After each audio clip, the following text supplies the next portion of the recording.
When I was growing up, there was something magical about walking down the street. I would look for money, that is, the coins people dropped. If I was lucky, I would even find a banknote, which I picked up quickly.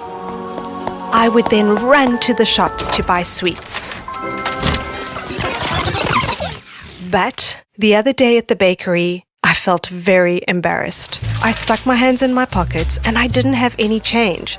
So when the baker said, €1.50, please, I slowly raised my head and replied, "Would you mind if I paid by card? I'm really sorry, but do you have contactless payment?" He didn't mind, and I was able to buy my baguette with a wave of my magic wand. Make sense? Make sense. Welcome to Make Sense, a leap in pop culture to explore societal challenges. How long have we been living in a world without money? Will money disappear? And who would benefit from this? To find out, I called in a financial wizard to describe a world where everything appears and disappears. You know, like Harry Potter.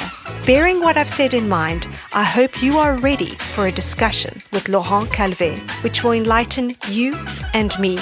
No, he is not a finance professor and researcher at Hogwarts, but one at SKEMA Business School in the Finance and Accounting Insights on Risk and Regulation Research Center. Nothing is better than talking to impart knowledge. That is magic. As Hermione Granger might say, Lumos. I hope this discussion enlightens your mind.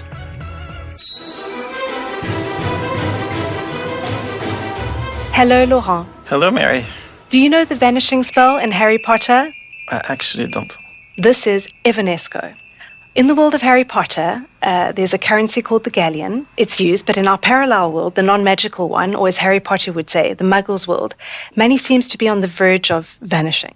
So do you think that money in our world will disappear? No, I don't think so. I think we always need money to transact. That money has, many purposes. We may have the impression it's disappearing, but I think it's because money is dematerialized. I thought money was only coins and notes. Is money everything that allows us to buy a magic wand? Well, actually, yes. Money is any item of verifiable record, right, that can be used to buy goods and services or repay debt, such as taxes. And it exists in different forms. It started as commodity money. So in the old days, people had gold and silver coins. And today, money comes in two main forms. There's public money and there's private money. So public money consists of coins and notes at central banks.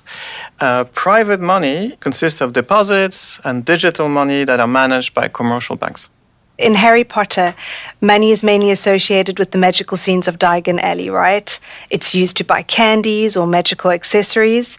But in the real world, I'm sure money has another function. Yeah, it has obviously many functions, as we discussed. One function we haven't discussed yet is credit, right? So through credit, money allows you to live in a house and own it before you have earned the money to pay for the house, right? So in that sense, financial markets are a little bit magic, right? Definitely.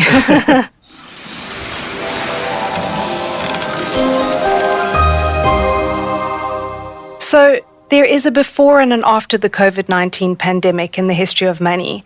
Since the pandemic, contactless payment has skyrocketed and nobody has coins in their pockets anymore. In fact, this is echoed in the Harry Potter films. There's a break between Harry's childhood and his adolescence. And then in the first film, there's a scene in the bank where we see a chest full of coins. As the films progress and Harry gets older, we see fewer coins, right? So it's implied that the coins are associated with Harry's childhood as treasure chests full of coins are more magical. In the adult world, bank cards are used. Well, that's right. So first of all, when you're a child, you have less money, right? So it makes sense to hold coins. As you get older, you tend to get richer, and so it would be more difficult to keep all of your wealth in the form of coins. So also it's true that over time we've seen that people rely more on electronic transactions than on cash. But it doesn't mean that, in my opinion, that cash will go away. It just means that we find it more convenient to use electronic transactions. Absolutely. In all of money's history, do you think that we've ever seen such a shift that's from coins to bank cards? Oh, yes. I think we've seen many changes in money over time. So if you take a long perspective, many civilizations have faced major episodes of monetary reform or monetary crisis. So, for instance, at the end of the Roman Empire, right, there was a monetary crisis, and even a great emperor like Diocletian was very successful in many areas of politics, and a military strategy was unable to implement a good currency reform in order to curb inflation that was rampant at the time.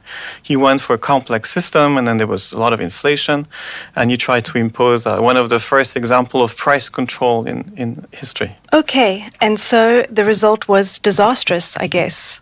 Well, it was high inflation, indeed. And this attempt at price control failed miserably because it really went against the principle of supply and demand. So people cheated, even though the death penalty was supposed to be effective to apply to cheaters. It ended up being ignored, and the whole thing collapsed. Exactly. So we've talked a lot about digital money.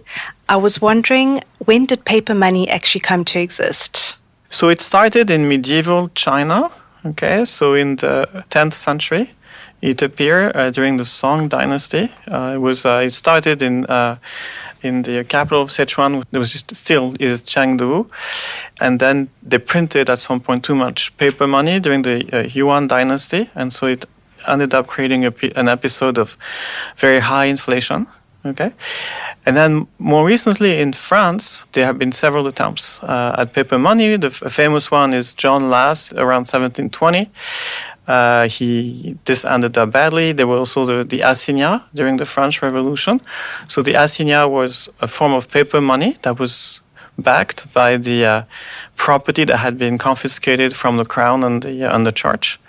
And in all these episodes, too much paper money was printed, and these these forms of money ended up worthless. So there's one thing that history teaches us is that when you use paper money, you should limit the quantity of paper money in circulation. What would happen if there were not enough money in an economy? Well, that's a very good question. So I think it depends on what we mean when we say not enough money. So if we mean not enough coins and bills, right, or just no bills or no coins at all, I think there might be a problem conducting transactions, right, in an economy in which cash is king. Another possibility is, if you had a problem with electronic money, right? If people could not transact electronically, then I think in our modern economy, I think the economy would be extremely damaged by such a shock. So I think we need money. And we don't want too much of it, right? Because it creates hyperinflation, but we need money to allow the economy to function properly. So do you think that there could be an unexpected shift on the economy and society? I mean, could we envision the European Central Bank destroying coins and banknotes if they're not used? So I think that would be a mistake. I think that using coins and bills gives us resilience, right? I think it's better for economic agents to have access to multiple forms of money. Environmentally, I think it makes a lot of sense because, we talk about recycling, and this is a form of store value that can be used many, many times. Well, electronic transactions actually require electricity, they require chips and so forth. And finally, I think there would be privacy concerns. Where is the money? I mean, it's becoming rare to see it in the streets. So where is it hiding? No, I don't think money is hiding. It's still in our bank accounts and in our digital wallets, and many people still use cash. A lot of cash remains unused in our homes, I guess. I mean, is it a problem when cash is not circulating enough? What do you think? No, I think in modern economies, cash represents a very small share of transactions. So I don't think it's a problem if people stash a little bit of cash at home. Okay, so even if credit cards are user-friendly, people can be very attached to coins. Let's take one example. We've got the Monnaie de Paris. They created a Harry Potter collection. People collect coins, it's true. Especially ancient coins, this is valued in two ways, right? People have a sentimental relationship to coins. And then secondly, it demonstrates that we trust coins. So in this regard, do we actually need to visualize the money we use in order to trust it? Yes, I think it actually is helpful psychologically. Yeah, money has a symbolic value, and just as an example, in Germany after the Congress of Vienna in 1815, there were like 39 German states, and there was a push towards German unity, right? And it took several stages. One of them was a monetary union. And we see something similar, I think, going on in Europe, right, at the moment with the advent of the euro and a push towards more European integration. So in that sense, having a common currency really has a lot of symbolic value. So credit card and online purchases are often associated with issues in fraud. This is the negative side. Yes, but I would say, this is the case for any form of economic transaction. Could we say that we can trust cryptocurrencies? Is cryptocurrencies like our modern Eureka? Well, I think we trust cryptocurrencies as long as others do. Okay, and conversely, we stop trusting a crypto when others stop trusting it. So it's all a matter of coordination in some sense. And, John Maynard Keynes, the famous British economist, pointed out that coordination failures are a very common phenomena. He kind of blamed the Great Depression, right? I mean, he viewed the Great Depression as a coordination failure. So trust in private cryptos is actually quite fragile, as we've seen recently with the demise of several cryptocurrencies like Luna or Terra USD. What would you say is the main difference between cryptos and traditional money? So traditional money is backed by the assets of either the central bank. So when you hold a coin or a banknote, you actually have a claim on the assets that are held by the central bank. Similarly, when you have money deposited, right, in your account at your local bank, right, you have a claim on the assets that are held by the local bank. That's not the case for most cryptos, right? So cryptos are not backed by financial assets.